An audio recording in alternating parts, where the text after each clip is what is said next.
بسم اللہ الرحمن الرحیم۔ ناول دیوار شب، ایپیسوڈ 78۔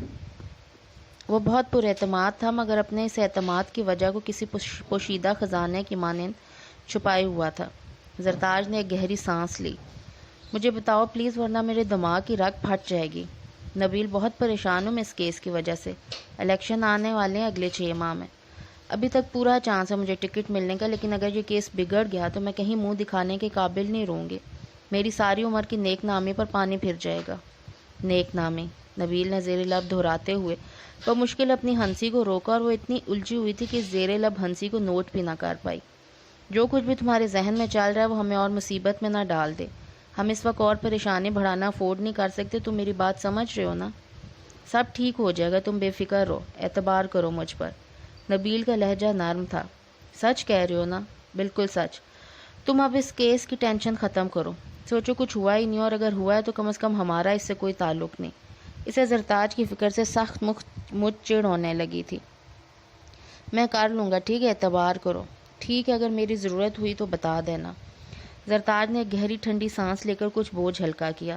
ذہنی طور پر وہ اتنا تھک چکی تھی کہ اس وقت نبیل کی یقین دہانے پہ بے ساختہ ہی یقین بھی کرنے کو دل چاہا تھا۔ نبیل نے مسکرا کے اس کا سر ہلکے سے تھپ تھپایا۔ میں جا کر لیٹوں گی تھوڑی دیر، سر درد سے پھٹا جا رہا ہے۔ اٹھ کر کھڑی ہوئی تو نبیل بھی ساتھ ہی اٹھ گیا۔ چلو میں تھوڑی دیر میں تمہارا سر دبا دیتا ہوں۔ نہیں، میں اکیلی رہنا چاہتی ہوں، ٹیبلٹ لے کے آرام کروں گی، وہ کہتی ہوئی کمرے کی طرف چلے گی۔ نبیل وہیں کھڑا رہ گیا۔ زرتاج کی کوئی ایک ادا، کوئی ایک فکرہ اوقات کو فی الفور متعین کرنا تھا۔ ہاں، ایک گہری سانس لے کر اس نے اپنی خوشگوانیوں کو سنبھالنا چاہا۔ یہ وقت زرتاج جیسی عورت کے رویوں پہ دل جلانے کا تھا بھی نہیں۔ وہ لاؤنج کی گلاس وال کے قریب آ کھڑا ہوا۔ سامنے پھیلے سبزہ بازار اور درختوں کے جھنڈ سے انیکسی کی سیڑھیاں، برآمدے کا کچھ حصہ اور دیواروں کھڑکیوں پر چڑھی کاسنی پھولوں کی ویلیں نظر آئی تھیں۔ یہ چھوٹا سا خوبصورت رہائشی حصہ اب راجو بدبخت کے تصرف میں تھا۔ سوچ کر بھی دل پر جیسے ہاتھ سا پڑتا تھا۔ اس کی شادی کی خبر اور دلہن کی خوبصورتی کا حال اسے لاہور میں ہی معلوم ہو گیا تھا۔ وہ راجو جسے اگر روزی کی گمشدگی کے فوراً بعد ہی وہ دھکے دے کر نکال دیتا تو اب تک کسی خیراتی ادارے یا پاگل خانے میں اپنی زندگی کے دن گزار رہا ہوتا۔ آج کل وہ اپنی غلطیوں کا ایمانداری کے ساتھ تجزیہ کر رہا تھا، اور راجو کو نظر انداز کرنا ایک بھیانک ترین غلطی تھی۔ وہ تھا جو سالار کو روزی کے کیس کی طرف متوجہ کرنے کا سبب بنا تھا۔ مگر خیر، انسان اپنی غلطیوں سے ہی سیکھتا ہے، اور وہ آج کل یہی کر رہا ہے۔ سیڑھیوں سے اترتی گیتی آرا نے گلاس وال کے قریب کھڑے نبیل کو دیکھ کر ایک لمحہ کے لیے واپس پلٹنے کا سوچا، مگر پھر ہمت کر کے گزرنا چاہا۔ اوہ، وہ اس کی آہٹ پر چونک کے مڑا۔ صبح ہی صبح اتنے خوبصورت چہرے دیکھنے کو ملیں تو اپنی خوش قسمتی پہ رشک آتا ہے۔ اس کی نگاہ گیتی پر جم سی رہی تھی اور ٹھیک اس کے سامنے آ کھڑا ہوا تھا۔ نبیل کی آوارہ مزاجی اب گیتی کے لیے کوئی نئی بات نہیں تھی، تو اس نے کترا کے گزرنا چاہا، مگر وہ بہت تیزی سے ایک بار پھر اس کے آگے آیا۔ اس طرح کی گیتی بری طرح لڑکھڑائی۔ سنبھل کر، نبیل نے اس کا بازو تھاما، مگر دوسرے لمحے گیتی نے ایک جھٹکے سے اس کے ہاتھ کی گرفت سے خود کو چھڑایا۔ کیا بےہودگی ہے، ہٹیں سامنے سے۔ اپنے طور پہ اس نے پوری بہادری کا مظاہرہ کرنا چاہا تھا، مگر وہ بری طرح خوف زدہ ہوئی تھی۔ نبیل کی مسکراہٹ اور بھی گہری ہوئی تھی اور آنکھوں میں اتری چمک اور بھی شفاف۔ نخرے تو ایسے دکھا رہی ہو جیسے شاہی محلے سے نہیں، کسی شاہی محل سے رخصت ہو کر آئی ہو، گیتی آرا بیگم۔ اس کی آواز دھیمی اور سرد ہوئی۔ دھک دھک دھک۔ گیتی نے اپنے خوفزدہ دل کی دھڑکن کو بجا طور پر سنا۔ جس لمحے کے خوف سے وہ ہمیشہ نظر بچا کر چلی، آج آخر سامنا ہو کر رہا۔ کیا سمجھ رہی تھی سالار سے شادی ہو کر عزت کا تاج رکھا گیا تمہارے سر پر ہمیشہ کے لیے؟ اس نے ذرا رک کر گیتی کے زرد پڑتے چہرے کو دیکھ کر اپنی پہلی بڑی کامیابی پر خود کو داد دی۔ وہ اسے پہلے قدم پر خوف زدہ کرنے میں کامیاب رہا تھا۔ 4 دن، فقط 4 دن، یا پھر اس سے بھی کم وقت کا کھیل۔ سمجھ رہی ہو نا؟ اور وہ سمجھ رہی تھی۔ جب تک تمہاری حقیقت چھپی ہے سالار کی نظروں میں چڑھی رہو۔ جس دن تمہاری حقیقت کے پوسٹر اس شہر کی سڑکوں پر لگے، یہ شریف زادہ دنیا کو منہ دکھانے لائق نہیں رہے گا۔ اسی دن لاہور کی فلائٹ میں بٹھا دے گا۔ تمہیں یقین رکھو اس بات پہ۔ میں کوئی خراب لڑکی نہیں، اور سالار ایسا کبھی نہیں کریں گے۔ بیوی ہوں میں ان کی۔ اس نے اپنی زندگی میں آئے سب سے بڑے فخر کی مورل سپورٹ لی، مگر وہ ہنستا چلا گیا۔ سالار کے گھر سے غیر موجودگی میں کمرے سے نکلنا اس کی سب سے بڑی غلطی ہے آج، گیتی نے شدت سے خود کو الزام دیا تھا۔ ٹھیک کہا، وہ ایسا کچھ نہیں کرے گا جس سے تمہیں تکلیف ہو، لیکن تمہاری وجہ سے وہ کہیں منہ دکھانے کے قابل نہ رہے۔ جہاں سے وہ گزرے ہر ایک اس پر انگلیاں اٹھائے، کہ یہ ہے سالار کی بیوی، منہ مانگی قیمت پر خرید کے لائی ہوئی نگینہ جان کی بیٹی۔ کون نگینہ جان؟ نچلے ترین درجے کی ڈانسر، بارہا بکنے والی چیزیں، لہجے کی حقارت، نظروں کی گندگی۔ گیتی نے کسی اندیکھی غلاظت کے چینٹے اب اپنے پورے وجود پر محسوس کیے۔ ہاتھ، پاؤں، چہرہ، لباس، سب چینٹوں چینٹ، اعصاب، زبان، قدم، سب شل۔ کاش وہ ابھی اس لمحے اسی پل مار سکتی۔ کیسا لگے گا تمہیں گیتی آرا جب سالار تمہاری وجہ سے؟ آپ ایسا کچھ نہیں کریں گے، کچھ بھی نہیں، پلیز۔ خوف اور آنسوں سے بھیگی آواز اتنی نیچی تھی جیسے کوئی سرگوشی۔ نبیل نے بڑی طمانینت سے اس کے جڑے ہوئے ہاتھوں کو دیکھا۔ میں ایسا ہی کروں گا، ایک ہی بار میں اس کے ساتھ ہر پچھلے حساب کو بے باک کرنے کا دوسرا موقع مجھے نہیں ملنے والا ہے، اور میری جان، مال، عزت، آبرو سب سالار کے ٹھیک نشانے پر ہے۔ یہ کھلی جنگ ہے گیتی، اور عشق اور جنگ میں کچھ بھی تو ناجائز نہیں۔ وہ کہتا ہوا لاپرواہی سے اپنے کمرے کی طرف بڑھنے لگا، تبھی گیتی تیزی سے اس کے پیچھے آئی۔ دیکھیں، میں آپ سے درخواست کرتی ہوں، ہاتھ جوڑتی ہوں، سالار کے ساتھ کچھ برا مت کریں، وہ بہت شریف انسان ہے۔ اپنے بے تحاشا گرتے آنسوؤں کی دھن میں سے ٹھیک سے نبیل کی مکروہ شکل بھی دکھائی نہیں دی تھی، مگر اس کی ہنسی کی آواز وہ سن سکتی تھی۔ اگر میں ایسا نہیں کروں گا تو پھر میں خود باقی نہیں رہوں گا گیتی آرا۔ تمہیں اتنی اس کی پرواہ ہے تو میرے نہیں، اس کے آگے ہاتھ جوڑو کہ وہ روزی کا کیس واپس لے لے، اس سے زیادہ اور کچھ بھی نہیں۔ خاک ڈال دے اس قصے پر۔ روزی مار کھپ گئی کب کی، ایک کمتر لاوارث لڑکی کی خاطر اتنا بڑا ڈرامہ کریٹ کرنے کے بجائے وہ خود بھی سکون سے رہے، مجھے بھی رہنے دے۔ کیوں میری دشمنی پہ اترا ہوا ہے؟ گیتی نے ہاتھ کی ہتھیلی سے چہرے پر آئے آنسوؤں کو خشک کیا۔ وہ اس کے جواب کا منتظر تھا، اور اس بار اس کے چہرے پر مسکراہٹ نہیں، گہری سنجیدگی تھی۔ تم اسے راضی کر سکتے ہو، اور تمہیں کرنا بھی چاہیے، کیونکہ اس میں صرف میری نہیں تمہاری بھی بلائی ہے گیتی آرا۔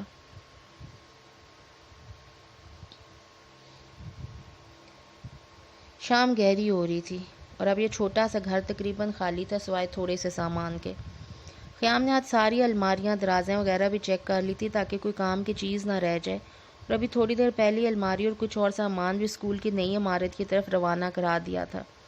الماری سے نکالی کچھ ردی میز پر رکھ کے وہ کرسی پر بیٹھا اب اس چھوٹے سے ڈھیر کو چیک کر رہا تھا کہ کہیں کوئی کام کا کاغذ ادھر ادھر نہ ہو جائے۔ محاذ کی چیزوں کے بارے میں وہ ضرورت سے زیادہ حساس اور ذمہ دار تھا۔ زندگی میں پہلی بار بڑا اطمینان اور ٹھہراؤ تھا، اور گیتی سے ملنے سے پہلے وہ واقعی خوش بھی تھا۔ برآمدے کو پار کر کے آتے ہواؤں کے جھونکے رات کی رانی اور بیلے کی خوشبوؤں سے بوجھل تھے۔ ایک کے بعد ایک قریب رکھا ڈسٹ بن بھرتا جا رہا تھا، تبھی دروازے کی بیل ہوئی۔ لڑکوں کا آنا جانا معمول کی بات تھی۔ وہ یوں ہی پین ہاتھ میں لیے دروازے تک آیا تھا۔ جی؟ اس نے سامنے کھڑے شخص کو الجھن بھرے انداز میں دیکھا۔ مجھے کمال صاحب نے بھیجا ہے۔ اس کے چہرے پر آئی ہلکی سی مسکراہٹ اس کی خوش اخلاقی کا پتہ دے رہی تھی۔ خیام یوں ہی بے تاثر سے انداز میں اس کی طرف دیکھے گیا۔ انہوں نے یہ لفافہ دیا، معاذ صاحب کو دینا بہت ضروری ہے۔ خیام نے وہ لفافہ اس کے ہاتھ سے لیتے ہوئے ہلکے سے اس بات میں سر ہلایا۔ بہت ضروری ہے، یاد سے انہیں پہنچا دیجیے گا۔ اس شخص نے ایک بار پھر کہا۔ فکر مت کریں، معاذ بھائی تک پہنچ جائے گا، آپ بیٹھیں، چائے پئیں۔ خیام ہلکے سے مسکرایا۔ اپنے اندر کی ساری تکالیف چھپا کر نارمل رہنے کا گورکھ کسی حد تک تو اس نے سیکھ ہی لیا تھا۔ نہیں، میں چلتا ہوں، کچھ اور بھی کام ہے، بہت شکریہ۔ وہ ہاتھ میں لا کر رخصت ہوا۔ خیام اس وقت تک وہیں دروازے میں کھڑا رہا جب تک وہ گاڑی لے کے رخصت نہ ہو گیا۔ وہ ایک شاندار گاڑی تھی جس سے وہ کمال صاحب کی حیثیت کا بخوبی اندازہ لگا سکتا تھا۔ وہاں نانی ستارہ کے محلے میں آنے والوں میں ایسی گاڑیوں کی کمی نہیں تھی، اور ان گاڑیوں میں آنے والوں سے ہمیشہ نفرت رہی تھی۔ اس نے ہلکے سے سر کو جھٹک کر دروازہ بند کیا۔ اندر میز ابھی بھی ردی کاغذوں کا ڈھیر جمع تھا۔ لفافہ ادھر ادھر ہو جانے کے ڈر سے اس نے سب سے پہلے اسے اپنے بیگ میں بند کیا اور پھر واپس اپنے کام کی طرف متوجہ ہوا۔ وہ بڑی سی گاڑی ذہن میں چبھ رہی تھی۔ پتہ نہیں اتنا پیسہ آتا کہاں سے ہے جو سارے عیش و عشرت واجب کر دیتا ہے، اور یہ کمال بھی کون سا؟ یوسف کمال کے لیے ایک بدترین اندازہ لگاتے لگاتے اس نے ادھورا چھوڑا۔ فخر کی بات یہ تھی کہ ہر ایک کو ہی ماں سے کام پڑتا تھا۔ خیام کے چہرے پر پرزور سی مسکراہٹ ابھری۔ لفافے کی وصولی کا میسج معاذ کو بھیج کے چند منٹ اس کی طرف سے کسی اور ہدایت کا انتظار کیا۔ وہ عام طور پہ چھوٹی سے چھوٹی بات کا بھی جواب دیتا تھا، لیکن آج اس طرح مکمل خاموشی تھی۔ شاید زیادہ ہی مصروف ہوں، خیام کو تو ایسا ہی لگا۔ معاذ وہیں سیڑھیوں پر بیٹھا تھا۔ فون کتنی بار بج کر خاموش ہوا، میسج، کالز، مگر سبھی کچھ بے اثر۔ وہ سر جھکائے گہرے ہوتے سبزے کو دیکھے گیا۔ مدت ہوئی سے سبزے درختوں بادلوں میں من پسند شبیہ دیکھتے ہوئے۔ اب نہ ہوا سرگوشی کرتی تھی اور نہ ہی دھوپ کا سنہرا پن قدموں سے لپٹتا تھا۔ فطرت اس سے باتیں کرنا چھوڑ چکی تھی یا وہ خود؟ اندر بڑے حال میں شائستہ امی فردن فردن قریبی عزیزوں سے اس خوشخبری کی تصدیق کرتے کرتے مزید پرسکون ہو چکی تھی۔ شکر ہے جو یہ بلا ٹلی، ورنہ میرے دل کو ہمیشہ اس کی طرف سے کھٹکا ہی لگا رہتا تھا کہ کہیں باہر کے باہر ماس کو نہ لے اڑے۔ آخر کو ہے تو شاکرہ اور اظہار کی بیٹی ہی نہ۔ سامنے خاموش بیٹھی ربیہ سے کہتے ہوئے طمانینت سے مسکرائیں۔ اب یہاں صرف وہ دونوں تھیں۔ دادی بہت دیر ہوئے اپنے کمرے میں جا کر لیٹ چکی تھی۔ آج انہوں نے رات کے کھانے کو بھی منع کر دیا تھا۔ کوئی کچھ کہے لیکن اظہار بھائی شاکرہ دونوں کے سامنے اپنا کیا ہی آیا ہے۔ اولاد مال عزت سبھی کچھ تو داؤ پر لگا، مارے غرور کے پاؤں زمین پر نہیں ٹکتا تھا۔ اب دیکھ رہی ہے ساری دنیا۔ خدا کے لیے امی، ربیہ نے بے ساختہ ان کی بات کاٹی تھی، اللہ سے پناہ مانگیے بس، گناہگار کون نہیں ہے یہاں؟ اور پھر بیچاری جویا کا کیا قصور ہے؟ یہی نا کہ ماذ اسے پسند کرتا ہے دل و جان سے۔ اتنی سی بات بھی گلے میں پھنسے ہوئے آنسوؤں نے اسے پوری نہیں کرنے دی۔ شائستہ امی کے چہرے پر پھیلی مسکراہٹ یکدم ہی غائب ہوئی۔ ماذ اسے نہیں پسند کرتا، پہلے کبھی اگر کچھ خیال تھا بھی تو اسے اب کچھ نہیں ہے۔ وہ اپنے ماں باپ، اپنے گھرانے کی ذلت کرنے والوں کے ساتھ رشتہ نہیں جوڑ سکتا، اور جویا کے لیے تو وہ مجھ سے وعدہ کر چکا ہے بہت پہلے کہ وہ اب اس کا نام نہیں لے گا۔ جب وہ وعدہ کر رہا تھا تو کاش آپ نے غور سے اس کا چہرہ بھی دیکھ لیا ہوتا، اور اگر جب نہیں دیکھا تھا تو اب دیکھ لیں۔ بیٹھا ہوا ہے وہ سیڑھیوں پر کب سے؟ ربیہ کا لہجہ تلخ تر تھا۔ سامنے برآمدے پر کھلتی کھڑکیوں سے اگلے احاطے کی سیڑھیاں نظر آتی تھی اور ربیہ کی بات کی تصدیق بھی ہوتی تھی۔ انہوں نے ایک اچٹتی سی نگاہ ڈالی۔ وہ جگہ ہمیشہ سے ماذ کی پسندیدہ رہی ہے۔ چھوٹا سا تھا تو تب سے بھی وہیں بیٹھا کرتا تھا زیادہ تر۔ سو ثابت ہوا کہ وہ کچھ اثر لینے کو تیار نہیں۔ ربیہ نے مایوسی سے سوچا، اور تم بھی اس معاملے میں دماغ مت کھپاؤ، اختر بھائی کے گھر والے آ رہے ہیں، میں جلد سے جلد تمہارے فرض سے بھی فارغ ہونا چاہتی ہوں۔ خدا کرے سب کام بخیر و عافیت انجام پائے۔ اور ہاں، وہ کمرے سے نکلتے ہوئے ذرا رکی، ماذ کے ساتھ زیادہ ہمدردی کرنے کی ضرورت نہیں ہے، اور نہ ہی جویا کے بارے میں بات کرنے کی۔ جو کچھ ہو رہا ہے ہونے دو، وقت ہر زخم کا علاج ہے۔ تنبیہ کرتی ایک نگاہ ربیہ پر ڈالتے ہوئے انہوں نے بات مکمل کی اور باہر چلی گئیں۔ ربیہ چپ چاپ چلتی ہوئے بڑے کمرے کے دروازے پر آ کھڑی ہوئی۔ امی ابا کی اسٹڈی میں داخل ہو رہی تھی اور پورے یقین سے کہہ سکتی تھی کہ وہاں اسی موضوع پر بات کرنے گئی ہیں جس کے بارے میں انہوں نے ابھی خود اسے سختی سے کچھ کہنے سننے سے منع کیا ہے۔ وہ جہاں کھڑی تھی وہاں سے اسے ماذ کی پشت دکھائی دے رہی تھی، جو سر جھکائے بیٹھا تھا۔ دادی کے بتائے ہوئے سامان کی لسٹ کو شاید پہلی بار اس نے پسے پشت ڈالا تھا۔ وہ چند لمحے وہیں کھڑی سے دیکھے گی۔ امی نہ بھی منع کرتی تب بھی وہ اس وقت ماذ کا سامنا کرنے کی ہمت نہیں کر سکتی تھی۔ کاش یہ سب کچھ اس طرح نہ ہوتا۔ ایک چھوٹے سے پل میں اس نے ماذ اور جویا کے مسکراتے ہوئے چہروں کو ساتھ ساتھ دیکھا، شفاف آنکھیں اور محبت کرنے والے دل، خود غرضی اور بے حسی کے ہاتھوں سنگ دلی سے برباد ہوئے تھے۔ اور یہ ماذ، اس کی پشت پر نگاہ جمائے اس نے مایوسی سے سوچا، لوگوں کے لیے اتنی درد مندی، اتنی لگن کے ساتھ کچھ بھی کر لینے کے لیے ہمہ وقت تیار، اپنی بساط اور ہمت سے کہیں بڑھ کر۔ یہ راج اسکول سے زری تک بیچ میں کتنے ہی اور سلسلے تھے، کیا اسے کوئی ایک دعا بھی نہیں لگی؟ ربیہ کی آنکھ کے کونے پر پانی کا قطرہ چمک رہا تھا۔ برآمدے کے دوسرے کونے پر ابا کے کمرے کا دروازہ کھل رہا تھا۔ شائستہ امی کی اتنی جلدی واپسی غیر متوقع تھی اور وہ خود بھی دوبارہ یہ تکلیف دہ باتیں سننا نہیں چاہ رہی تھی، سو انگلی کی پور سے آنسوؤں کے قطرے کو جھٹکتے ہوئے کچن کی طرف چلے گی۔ آپا گل کی ٹیکسی نیچے دروازے کے پاس آ کر رکی تھی۔ فرید الدین کے لائے ہوئے پھل اور مٹھائی کو پوری کنجوسی کے ساتھ منتخب گھروں میں تقسیم کرنے میں آدھے سے زیادہ دن نکل گیا۔ ٹیکسی والے کو کرایہ دے کر وہ اندر سیڑھیوں والے دروازے میں داخل ہوئے تو سلمان اوپر کی دیوار کے ساتھ لٹکا ہوا مالک مکان کے بیٹے کے ساتھ جھگڑ رہا تھا۔ کوئی شوق نہیں ہے ہمیں تمہارے اس کھنڈر میں رہنے کا، پتہ نہیں کیوں آگے تھے یہاں رہنے کے لیے۔ 3 بیڈ روم کا لگژری فلیٹ تیار ہو گیا ہمارا، کچھ دن کی بات ہے بس، ہم تو اس گھر کیا گلی میں بھی قدم نہیں رکھیں گے۔ آپا گل کے چہرے پر اطمینان بھری مسکراہٹ اتری۔ ان کے حصے کے کئی کام سلمان بخوبی کرنے لگا تھا۔ شاکرہ امی کمرے میں اکیلی تھیں۔ اٹھ گئیں آپ؟ میں آئی تھی صبح 10 بجے، تب تک تو آپ سو رہی تھیں۔ ہاں، نیند کی گولیوں کا اثر جب تک رہتا ہے سوتی ہی رہتی ہوں، پتہ نہیں چلتا۔ اچھا آرام ملتا ہے سونے سے، اور آپ کو تو ویسے بھی سونا چاہیے زیادہ سے زیادہ، جاگتی ہیں تو پھر سے ذہن پر فکریں سوار کر لیتی ہیں بیکار میں۔ تم کہاں سے آ رہی ہو؟ آپا گل کی ہمدردی کو یکسر مسترد کر کے انہوں نے ذہن میں چپتا ہوا سوال کیا، کوئی ایک جگہ ہو تو بتاؤں؟ قریبی قریبی بھی 8 گھر بنتے تھے۔ جویا کی بات طے ہونے کی مٹھائی وہاں تو جانا ہی ضروری تھی۔ ہمت کر کے دے ہی آئی۔ وہ تو شکر ہے کہ 3-4 گھر ایک ہی گلی میں تھے، کرائے کی بچت ہوگی۔ پھر بھی 1575 روپے خرچ ہو گئے پورے۔ دے دیجیے گا مجھے جویا سے لے کر۔ انہوں نے کارکردگی اور تقاضا ایک ساتھ کیا۔ ہم سے کیوں؟ فرید الدین سے لینا، منگنی تو اس کی اور سب سے زیادہ خوش بھی وہی ہے۔ سلمان اندر آ چکا تھا اور آپا گل پر اعتراض اس کا بنتا تھا۔ آپا گل نے کڑی نظروں سے اس کی طرف دیکھا۔ فرید الدین سے زیادہ تو تم خوش ہو۔ زندگی تو تمہاری بدل رہی ہے، جہاں سے جان چھوٹ رہی ہے تمہاری۔ بڑے سے فلیٹ میں رہو گے مزے سے۔ میں اس سے کہیں زیادہ مزے دیکھ چکا ہوں۔ یہ آپ کا بھائی فرید تو زوبیا کے ڈیڈی کا 5% بھی نہیں ہے، اور زوبیا بھی بے شک میری بیوی نہیں ہے، لیکن ایمانداری سے کہتا ہوں بڑے کھلے ہاتھ کی عورت تھی۔ جو کھاؤ پیو خرچ کرو، کوئی اعتراض نہیں۔ یہ فرید تو بالکل ہی الگ کیس ہے، مطلب کہ وقت جوری کھورنے والا، ورنہ تالا ڈال کے سام بن کر بیٹھا رہے گا عمر بھر۔ ذرا بھی متاثر ہوئے بغیر اس نے اپنے طور پہ ایک دیانتدارانہ تجزیہ کیا۔ تم میں واقعی خاصی کمینگی ہے سلمان۔ منہ پر تو فرید بھائی کہتے ہوئے زبان سوکھتی ہے تمہاری، اور پیچھے مارے کوفت کے ان سے بات بھی مکمل ہوئی۔ سلمان کہکا مار کر ہنس پڑا۔ اتنی ٹھوکریں کھا لینے کے بعد بھی اگر عقل نہیں پکڑتا تو پھر تو پتہ نہیں کہاں ٹھکانا بنتا تھا۔ اور شکر ہے کہ جویا کی جگہ تم نہیں تھی، ورنہ پہلے ہی دن کسی رفاہی ادارے کا پتہ بتا دیتی مجھے۔ آج اس پر کچھ سچ سوار تھے۔ میں جویا کی طرح بے وقوف جو نہیں ہوں۔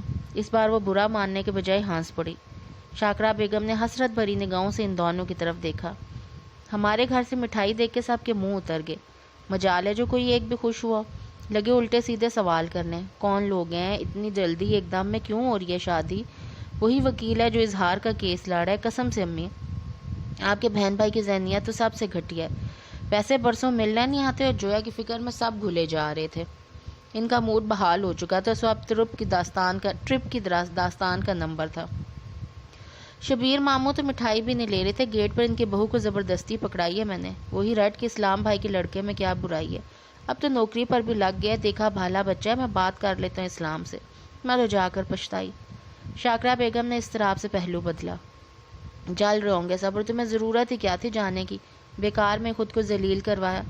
میں تو کہہ رہا ہوں کہ بتانے کی بھی ضرورت نہیں ہے۔ فرید سے مل کے ویسے بھی لوگوں کو مایوسی ہونی ہے اور بھی باتیں بنے گی۔ سلمان کو مٹھائی بانٹے جانے کے آئیڈیا سے ویسے بھی یکسر اختلاف تھا۔ جب وہ اتنا برا ہے تو کیا ضرورت ہے جویا سے رشتہ کرنے کی؟ میں تو شروع سے منع کر رہی ہوں۔ آخر تم لوگ میری بات سنتے کیوں نہیں ہو؟ دھیما اور بے بس لہجہ۔ آپا گل اور سلمان نے ایک دوسرے کو تنزیہ نظروں سے دیکھا۔ یہ اب ہمارا نہیں، ابو کا بھی فیصلہ ہے۔ کتنی مدت ہوگی انہیں وہاں پڑے ہوئے۔ فرید الدین ضمانت کی رقم بھر ہے، چند دن میں آ رہے ہیں گھر۔ وہ کتنی خوشی کی بات ہے کہ گھر کی عزت بحال ہو رہی ہے۔ ضمانت کی رقم تو کسی سے بھی ادھار لے کر بھری جا سکتی ہے، اس کے لیے جویا کی زندگی کو داؤ پر لگانا؟ آپا گل نے بے اختیار ہی ماتھے کو چھوا۔ کوئی داؤ پر نہیں لگ رہی ہے جویا کی زندگی۔ سکون عیش آرام مل جائے گا اسے بھی۔ کتنی بار سمجھاؤں آپ کو، اور ادھار مانگ کر خاندان میں مزید ذلت نہیں کروا سکتے ہم اپنی۔ صاف بات ہے، خدا کے لیے اپنی پاگل پن پر قابو پائیں۔ اسے تو اچھا ہے نیند کی گولی کی ڈوز بڑھا دیں، سوتی رہا کریں بے خبر۔ آپا گل کی آواز یکدم خاصی اونچی ہوئی تھی۔ ان کے ماتھے پر آیا بل اور بھی زیادہ گہرا۔ شاکرا امی نے خوفزدہ نگاہوں سے ان کی طرف دیکھا۔ خود تو آپ لوگ منہ چھپا کر پڑے ہیں، مگر مجھے تو زمانے کو منہ دکھانا پڑتا ہے۔ کس طرح کے سوالوں کے جواب دینے پڑتے ہیں سسرال میں، رشتہ داروں میں۔ میری اپنی بچیاں بڑی ہو رہی ہیں، ابو کا جیل جانا ہے کیا کام ہے؟ یہ بجویا کے بار بار ٹوٹتے رشتے بھی ان کے لیے مصیبت کھڑی کرنے والے ہیں۔ عذاب بن گئے آپ لوگ میرے لیے۔ یکدم ہی وہ زور زور سے چیخنے لگی۔ شاکرا امی نے خشک ہوتے لبوں پر زبان پھیری۔ جویا خوش نہیں ہے، وہ کبھی خوش رہ بھی نہیں سکتی اگر اس ماس کا پیچھا نہیں چھوڑے گی۔ یہ ساری نحوست اسی کی لائی ہوئی ہے۔ اجاز سے شادی سے انکار بہانا بنا تھا ہماری بربادی کا۔ جب تک یہاں کچھ نہیں بننے والا۔ اور میں صاف صاف کہہ رہی ہوں کہ ایک دم انہوں نے مزید خوفزدہ کرنے والا وقفہ لیا۔ سلمان اس ساری جھک جھک کے دوران فرید الدین کے لائے ہوئے پھلوں کے ٹوکرے میں سے سیب نکال کر دھونے کے لیے کمرے سے باہر نکل گیا تھا۔ وہ بھی دروازے میں ٹھٹک کر رکا تھا۔ اب کہہ بھی دو آپا گل، 3rd کلاس فلم میں سسپینس تو پیدا مت کرو۔ اس کے لہجے میں اکتاہٹ سی تھی۔ تم مذاق مت سمجھو سلمان، میں تمہاری طرح ڈیٹ بے غیرت نہیں ہوں جو بار بار کی رسوائی برداشت کر سکوں۔ اس بار اگر جویا کی شادی میں کوئی رکاوٹ آئی تو میں خود کو ختم کر لوں گی۔ آگ لگا لوں گی یا زہر کھا لوں گی یا جو بھی صحیح، زمانے کے سامنے ایک اور شرمندگی نہیں اٹھاؤں گی، اس لیے آئندہ جو کچھ بھی کیا جائے سوچ سمجھ کر کیا جائے۔ شاکرہ امی کے چہرے پر اپنی نگاہ جما کر انہوں نے بات مکمل کی اور چادر اٹھا کے تیزی سے کمرے سے باہر نکل گئی۔ سیڑھیوں پر سے ان کے اترنے کی آواز اور پھر نیچے کا دروازہ زور سے بند کرنے کی آواز۔ شاکرہ امی کے لب ایک دوسرے کے ساتھ جڑے تھے۔ سلمان نے لاتعلقی سے کندھوں کی جنبش دی اور ہاتھ میں پکڑے اپنے سیب سنبھالتا ہوا کچن کی طرف چلا گیا۔ گھر میں یکدم ہی سناٹا چھا گیا۔ زویا اور جویا دونوں ہی اس وقت گھر پر نہیں تھیں۔ دھوپ میں صبح سے تیزی تھی۔ نانی ستارہ کے بڑے سے ہال نما کمرے کے باہر کی طرف کھلنے والی کھڑکیوں پہ دھوپ پھیلتی ہی جا رہی تھی۔ شامہ نے آگے بڑھ کے نیلے ویلوٹ کے پردوں کو کھول کر پھیلایا تو ساری تپش کہیں پیچھے ہی رہ گئی۔ نیلاہٹ مائل ٹھنڈک بھرا احساس سکون آمیز تھا۔ وہ تیزی سے باہر نکل گئی۔ چند لمحوں بعد واپس آئی تو ہاتھ میں شیشے کا پانی سے بھرا بڑا سا نقشی پیالہ تھا جس میں بیلے کے پھول بھرے ہوئے تھے۔ شامہ نے بڑی آہستگی سے نانی ستارہ کے بیڈ کی سائڈ ٹیبل پر رکھا، مگر اتنی احتیاط کے باوجود بھی ان کی آنکھ کھول گئی۔ آپ کی نیند خراب ہوگی، وہ خفت میں مبتلا ہوئی۔ کوئی نہیں سوئی، تھوڑی تھی ایسی آنکھیں بند کی تھی۔ وہ نودگی سے آ گئی۔ وہ کہتے ہوئے اٹھ بیٹھی، یہ نگینہ اور سندل کہاں ہیں؟ گھر پہ ہیں بھی یا نہیں؟ اسٹیٹ ایجنٹ آیا تھا۔ نانی کی بیڈ شیٹ کو ٹھیک کرتے اس نے تازہ ترین اطلاع دینی شروع کی۔ سندل اس کے ساتھ چلے گئی۔ اس سے پہلے باجی نگینہ اور سندر کا بہت برا جھگڑا بھی ہوا تھا۔ اب باجی اپنے کمرے میں ہے۔ نانی نے تعصب سے سر ہلایا۔ رو رہی ہوگی غریب، بلا کر لائے سے، مگر رخ دل ہلکا ہوگا تو خود ہی آ جائے گی۔ کسی وقت ہر انسان کو تنہائی کی ضرورت پڑتی ہے، چھوڑ دے اسے بھی۔ شامہ نے ایک ٹھنڈی سانس لی۔ بیچاری باجی نگینہ، اللہ گیتی کو سلامت رکھے اپنے گھر پر، ورنہ تو باجی کا دامن آج بھی خالی تھا۔ کیا سوچ رہی ہے؟ اس کا اترا چہرہ نانی کی نگاہوں سے پوشیدہ نہیں تھا۔ کچھ نہیں نانی، پیر دبا دوں آپ کے؟ وہ جلدی سے ان کے پائنتی آ کر بیٹھی۔ نہیں، انہوں نے ہاتھ کے اشارے سے منع کیا۔ ذرا میری وہ ڈائری نکال کر لا، دراز سے کالی جلد والی۔ شامہ نے خاموشی سے حکم کی تعمیل کی اور ان کے دوسرے اشارے پہ کمرے سے باہر نکل گئی۔ نانی نے سائڈ پر سے اپنا چشمہ اور بال پین اٹھا کر ڈائری سامنے کھول لی۔ ڈائری برسوں پرانی تھی، کئی کاغذ پیلے پڑ چکے تھے، لیکن اب بھی ان کے استعمال میں تھی۔ آدھی سے زیادہ زندگی کے روپے پیسے کا حساب یہیں درج تھا۔ دور کسی زمانے کے گوشوارے جن میں کہیں خسارات نہ تھا۔ وہ صفحات پلٹتی ہوئی آخر میں آ کر رکی۔ یہاں پچھلے کافی سالوں سے گوشواروں کی ترتیب بدلتی تھی۔ نگینہ کی جان توڑ کی جانے والی محنت کے بدلے میں ملنے والے مختصر سے رقم، اخراجات کا بڑھتا ہوا گراف اور دونوں کو کھینچ تان کر برابر لانے کی تگ و دو میں تسلسل سے بکتے ہوئے فیروزہ کے زیورات۔ دل پر سے کتنے ہی عالم گزرتے چلے گئے۔ سندل کی مختصر سی طوفانی کامیابی میں آمدنی میں آتے بڑے چیک اس کے اپنے پروٹوکول کے نظر تھے۔ وہ قسم کھا کر کہہ سکتی تھی کہ ایک پیسہ بھی انہوں نے اس کا اپنے گھر پر نہیں لگایا تھا۔ کامیابی کا سارا جشن انہوں نے محض اپنے پاس سے کیا تھا۔ بعد میں تو نگینہ اور سندل جا کر خریدی گئی کوٹھی میں ٹھہری تھی، یہاں گھر میں مدت سے آمدنی صفر ہوئی تھی۔ سو وزاداری اجلی پوشی کو برقرار رکھنے کے لیے اب تک کی تگ و دو بھی حاصل ہی ٹھہری۔ انہوں نے مایوسی سے سوچتے ہوئے سامنے لکھی چند اور رقموں کو کاٹا۔ کسی بھی صورت میں جمع شدہ یہ رقم ٹھکانے لگ چکی تھی۔ جو کچھ دیر فکر مندی سے سر جھکائے کچھ سوچے گئی، اب تک کی زندگی عزت سے کٹی تھی۔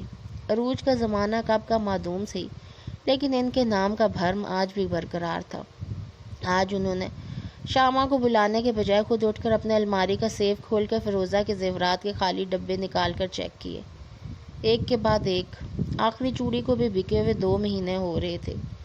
سونے کی بڑھتی ہوئی قیمت کا ہی سہارا تھا جو اب تک کی گزر بسر ہو رہی تھی۔ آگے اللہ مالک۔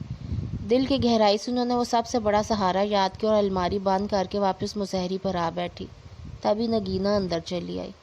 کیا ہوا اماں، ایسی کیوں بیٹھی ہیں؟ اس کی چھٹی اس نے اسے فوراً ہی خبردار کیا تھا۔ کچھ نہیں، ایسی گیتی یاد آ رہی تھی، سوچ رہی تھی اسے فون کر لوں۔ خود کو سنبھالے رکھنے کی ادا ان کی فطرت کا حصہ بن چکی تو خوبی سے بات بنا گئی۔ نگینہ جیسی گھاگ بھی ان کی چوری نہیں پکڑ سکی تھی۔ جو تو ہے، جب سے گئی ایک بار بھی نہیں آ سکی۔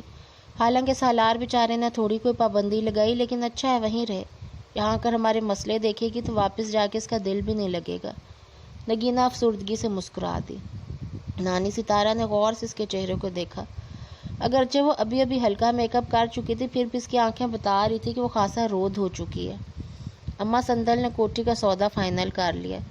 اس وقت کسی کی غرض سے گئی ہے اسٹیٹ ایجنٹ کے ساتھ کوٹھی پر، وہیں پر اپنے وکیل کو بلا لیا۔ نانی ستارہ نے نگاہیں چراتے ہوئے اس نے اپنے رونے کی وجہ بھی سنا ڈالی۔ سندل کی کوٹھی میں وہ جس چاؤ سے جا کر رہی تھی وہ کچھ زیادہ دور کی بات نہیں تھی۔ نگینہ کی چال ڈھال کھلکھلاہٹ سا بھی کچھ کتنا اجنبی سا تھا ان دنوں۔ نگینہ کو بے ساختہ ہی پہلی بار سندل کی کوٹھی میں اپنا اور گیتی شامہ کا جانا یاد آیا۔ نگینہ غریب کی کیا، خود ان کا سر بھی فخر سے بلند ہوا تھا۔ گیتی آرا کو انہوں نے وہاں صرف اس مقصد سے چھوڑا تھا کہ بالی کے ہاں بڑے لوگوں کا آنا جانا ہے۔ گیتی کا نصیب بھی کھل جائے گا، مگر وہ تو اپنے وقت پر کھلا اور اسے چوبارے پہ کھلا۔ وہ عادتاً کہیں سے کہیں پہنچی، اور ستم یہ اماں کہ بے حد سستی بکی اور سارے کا سارا پیسہ پتہ نہیں کون سے حسابوں میں کٹ رہا ہے۔ ہمارے ہاتھ میں تو کچھ بھی نہیں آئے گا۔ نگینہ کے آگے کی روداد میں کوئی نئی بات نہیں تھی، پھر بھی ہر بات سنتے ہوئے دل اور بھی زیادہ دکھتا تھا۔ بالی بدبخت نے سمجھ لیا کہ اب یہ لڑکی نہیں چلنے والی، اس لیے جو لگایا تھا اس سے زیادہ وصول کر رہا ہے۔ یہاں کوئی کسی کا نہیں اماں، ساری عمر میں نے یہ سبق بار بار پڑھا، پھر بھی کوئی عقل نہ لی۔ نگینہ کی آواز پھر سے نمی میں ڈوبی۔ میں بالی سے بات کروں ایک بار، شاید میرا لحاظ کر لے۔ نانی نے امید کا ایک سرا تھامنا چاہا، مگر نگینہ نے بڑی تیزی سے ہتھیلی سے رگڑ کے اپنا چہرہ صاف کیا۔ کوئی ضرورت نہیں اماں، ایسا سوچیے گا بھی مت۔ اس کمینے بالی کے سامنے آپ سوچ کر بھی اس کا رنگ زرد پڑا جا رہا تھا۔ بھگت لیں گے، پہلے بھی تو آخر زندگی گزاری ہے نا۔ دم ہے ابھی اس نگینہ جان میں، نہیں کرتی سندل کچھ بھی نہ کرے، میں ہوں نا، آپ کو فکر کرنے کی ضرورت نہیں۔ جوشے جذبات سے نگینہ کا چہرہ سرخی مائل ہوا تھا اور آنکھوں پہ لگا نیلا آئی شیڈو پھیل کر چہرے پر آ رہا۔ اسے خود بھی پتا تھا کہ جو دعویٰ وہ کر رہی اب اس کے لیے اب اتنا آسان نہیں رہا۔ نانی ستارہ کو بری طرح رحم آیا۔ ایک بار بات کرنے میں حرج نہیں ہے نگینہ، بالی اور کسی کے لیے نہ صرف میرے نام کی ضرور عزت رکھے گا، زیادہ نہ صحیح کچھ تو رعایت۔ وہ اسے مشقت سے بچانا چاہتی تھی، مگر نگینہ نے تیزی سے پھر سے بات کاٹنے کی گستاخی کی۔ میں نے کہا نا، نہیں، آپ کو اس سے بات کرنے کی ضرورت نہیں اماں، وہ بہت گھٹیا انسان ہے۔ میں کر چکی ہوں کوشش اسے راضی کرنے کی، پتہ ہے ہاتھ تک جوڑ کر آئی ہوں اس کے آگے۔ 3 گھنٹے آفس کے باہر بٹھائے رکھنے کے بعد اس نے 3 منٹ بھی میری بات سننا گوارا نہیں کی۔ سال پیچھے تک نگینہ جی کر کے بات کرتا تھا، باہر شوٹ پر جاتا تو سندل کے ساتھ میرے لیے بھی تحفے لایا تھا، اور اب اس طرح مجھے دھتکارا جیسے کسی ڈھیٹ بھکارن کو جو جان نہ چھوڑی ہو۔ اس کے آدمی نے دھکے دے کر وہ دونوں ہاتھ منہ میں چھپا کر پھوٹ پھوٹ کر رو دی۔ نانی ستارہ ساکت نگاہوں سے روتی ہوئی نگینہ کو دیکھے گی۔ کیا عجب تماشا ہے کہ وہ اپنے خاندان کے زوال کی اس انتہائی پستی کو بھی دیکھنے کے لیے زندہ بیٹھی ہیں۔ پانی کے چند قطرے آنکھوں پر نہیں دل پر گرے تھے۔ ان کا ہاتھ تسلی دینے کے لیے نگینہ کی طرف بڑھا اور پھر ہارے ہوئے انداز میں واپس ہوا۔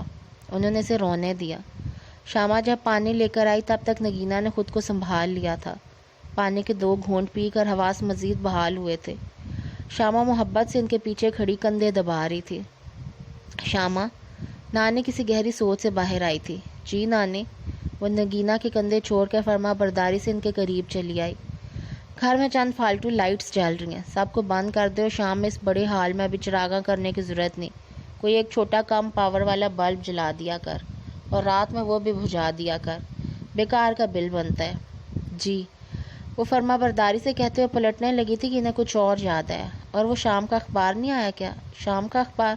وہ تو آپ نے خود ہاتھ سے بند کروایا۔ ارے ہاں، یاد ہی نہیں رہا، دماغ کا بھی کیا عالم ہو گیا۔ ایسا کر پھر ذرا گلناز سے لیا، ان کے ہاں بھی تو آتا ہے۔